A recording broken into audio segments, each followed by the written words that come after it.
With the 28th pick in the 2001 draft, the San Antonio Spurs select Tony Parker of Racing Club Paris, France. Even when you feel low, you can still go. Even when you feel slow, you can still go.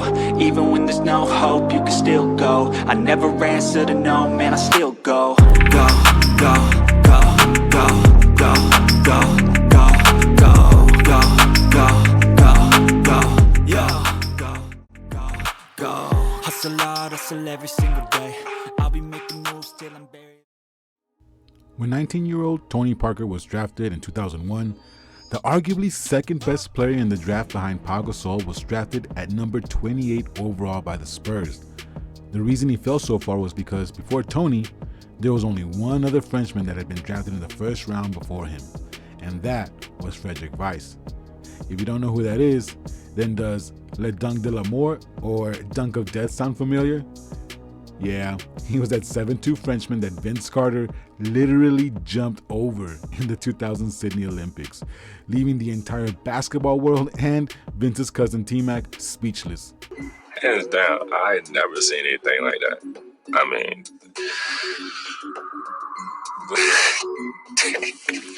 he jumped over his head.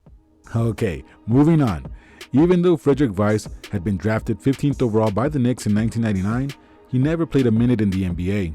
So no one had ever heard of a French player being good enough to play in the NBA, let alone run the point for a championship contender. When Tony was drafted, we had just been humiliated and swept by the Lakers. We had longtime veterans Avery Johnson and Terry Porter, along with Antonio Daniels. Many people at that time thought Antonio Daniels was going to be the guy for the Spurs at the point.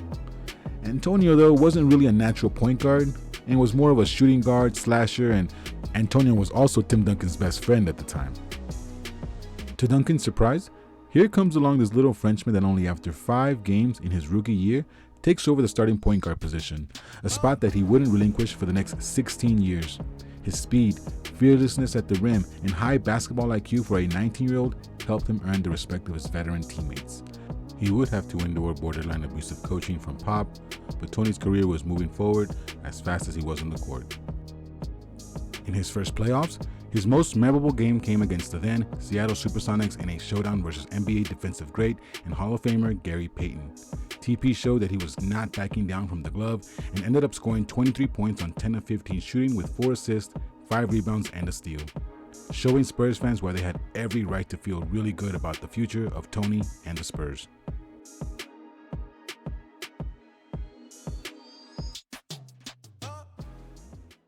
After the Spurs had been beaten again by the Lakers for the second year in a row in Tony's rookie year, the Spurs retooled in the offseason to make another push for a championship run in the 2002-2003 season.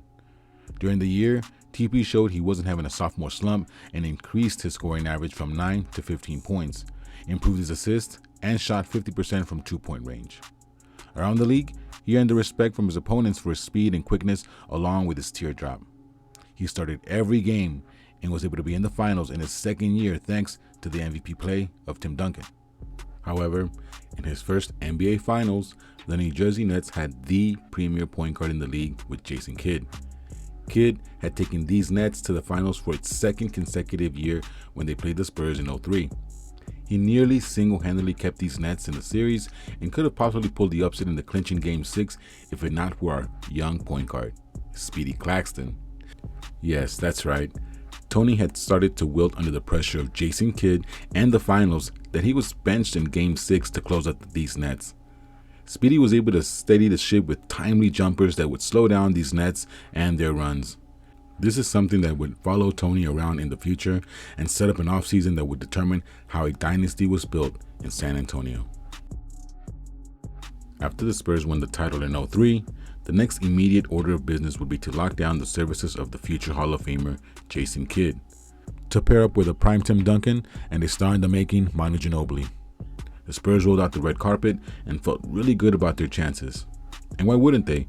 Kidd was a big fan of Tim Duncan and Duncan of his. R.C. Buford would go see Kidd play in New Jersey during that 2003 season, but was only noticed by Kidd and not these Nets front office. Now Tony had been silent but finally couldn't hold back. He came out against the recruitment of Jason Kidd and spoke to a reporter about the matter. Quote, "I know I'm the best point guard for this team. I can lead this team. I know deep down in my heart I can. I'm only 21, but I'm going to get better." Coach Pop thought he could convince Parker to be an understudy, but Parker was never going to settle for a backup role and didn't want to play off the ball. What did Jason Kidd think about the matter? You go back to the finals in 2003. That was a tight series. Yes.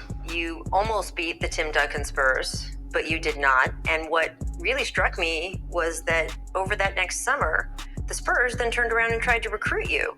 Yes. What do you remember about sitting with Greg Popovich and Tim Duncan, with them trying to say, okay, well, now come join our team? Yeah, that was good.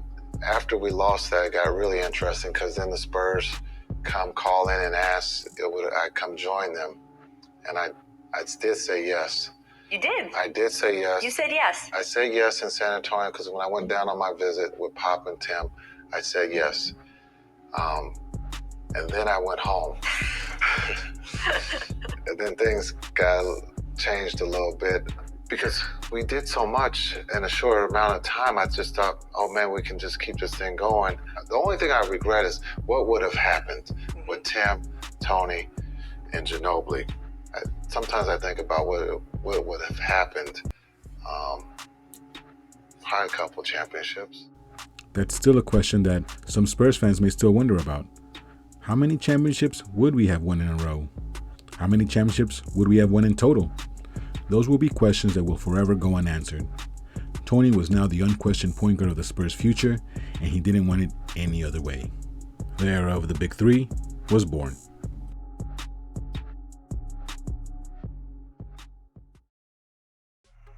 With the Jason Kidd saga behind him, Tony now had to prove he was everything he said and more. It wasn't in the Spurs culture to vent to the media about the Spurs front office. It also didn't help that in 2004 and 2005, Parker seemed to have hit a plateau. Monty Ginobili was easily the team's second best player and at times best player, but Tony would sometimes keep the ball out of Ginobili's hands. This didn't endear him to many fans in San Antonio, with Monty Ginobili earning nearly cult hero status with Spurs fans. Then, in the summer of 2005, one of the most important signings in Spurs history happened, the signing of shooting coach Chip England. Under Chip's tutelage, Parker started to dramatically improve his jumper. He nearly completely abandoned the three-point shot to really improve his mid-range and make him nearly unguardable with his elite finishing at the rim. His scoring average jumped from 16 to 19 points per game over the next few years, maxing out at 22 points per game in the 2009 season. He had grown into an all-star and picked up a Finals MVP in 2007 when the Cavaliers had absolutely no answer for Tony. Tony would also have epic battles with Chris Paul and two-time MVP Steve Nash. Tony had fulfilled his potential and promised to Spurs fans that he was the right choice all along.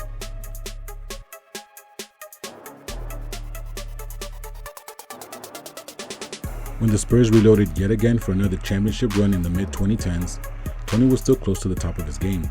No longer was he relying on his athleticism like when he was young. He was now using the wisdom, skill, and experience that came from the trials and tribulations of the past 12 years he had with the Spurs. After his last and fourth championship in 2014, the Spurs knew that the end would be near and started to make plans on finding his replacement.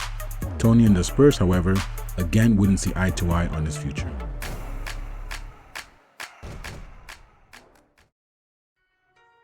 After Tim Duncan's retirement in 2016, the era of the Big Three had officially closed. The Spurs were now looking to the future and again struck gold in the 2016 NBA Draft, this time with the 29th pick, DeJounte Murray. Standing at 6'5", the Spurs coveted DJ's length, athleticism, and defensive prowess. He wasn't starting material just yet, so DJ watched from the bench most of his first year. Then, during the playoffs in May of 2017, Tony endured his most serious injury of his career. TP ruptured his left quadriceps tendon and was out for the rest of the year. Not only did he miss that season's playoffs, but his immediate future was now in jeopardy. While recovering from his devastating injury, DeJounte Murray seized his opportunity and started to rapidly improve his game. He took over the starting duties for Tony and was the now obvious point guard of the future for the Spurs. Parker, showing his trademark resilience, was able to come back from his ruptured quad and play in the 17-18 season. He was placed back in the starting lineup, but that didn't necessarily mean his starting spot was secure. DeJounte Murray had improved so much that Coach Pop had to make the tough decision of benching Tony in the 48th game of the year. Tony's time as a Spurs starting floor general was over. After the 2017-2018 season, the Spurs had fully committed to DeJounte being the team's starter. During the offseason, the Spurs approached Tony with his new role, a role that Tony was not willing to take. Quote, "Pop just told me that I was going to be the third point guard and I had to think really hard about if I was going to stay. So then I told him I'm not going to stay. I think they really didn't believe I was going to leave anyway. I think they thought I'd be like Manu and just stay." TP still wanted a more active role than the player coach, a stance that Tony's successor didn't appreciate. Like, lace him up like we to the gym. You know what I mean? That was just every day. And obviously, I started growing. First year go by, thrown in the fire in the playoffs versus the Rockets. Then my second year, they see I come back. Obviously getting stronger, getting better. And then that was the year I took the job from Tony.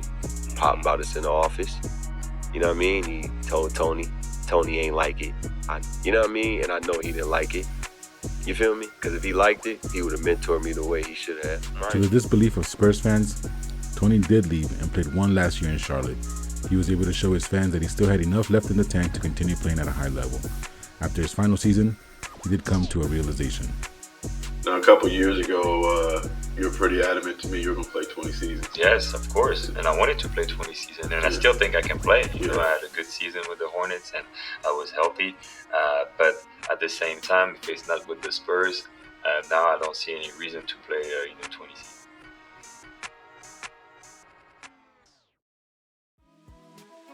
Tony often says that his childhood dreams of playing in the NBA were never as good as how his career actually turned out.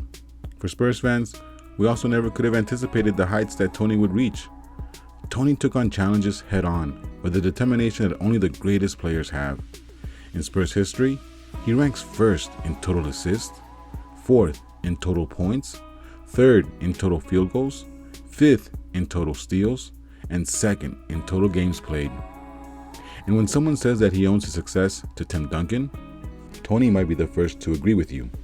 But Timmy also knows that Tony helped continue the Spurs' winning legacy when Timmy just couldn't be the main man anymore.